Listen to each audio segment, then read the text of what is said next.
We recommend that you begin scouting for stink bugs when the rice field as a whole is at 50% heading. What we mean by that is when you have 50% of the heads of the panicles that are emerging from the boot. When you're scouting for rice stink bugs, it's important to note the stage of growth of the rice crop. And so this is what we would refer to as split boot. The panicle is just starting to be emerging out of the boot as it splits open to allow that panicle to emerge. This plant, by comparison, is, you can see it's a little farther along and would be considered at the heading stage of growth.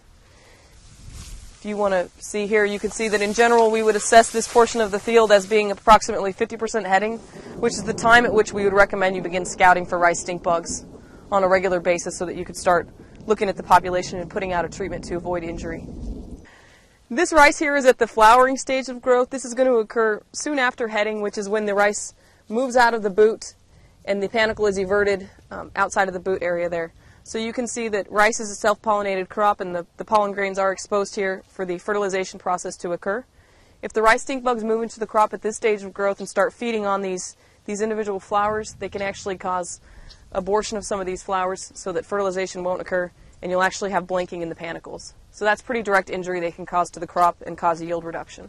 It's important also to remember to monitor the weed species of grasses that you might find associated with your rice field and to try to manage those weeds so that you don't have high populations in the field, because they compete directly with the crop, but they can also serve as a good resource for the rice stink bugs. As the crop is maturing, they can be attracted into the field and they can reproduce and feed on the heads of different weeds such as this barnyard grass here, which is an ideal host of the rice stink bug, and they're very attracted to this plant.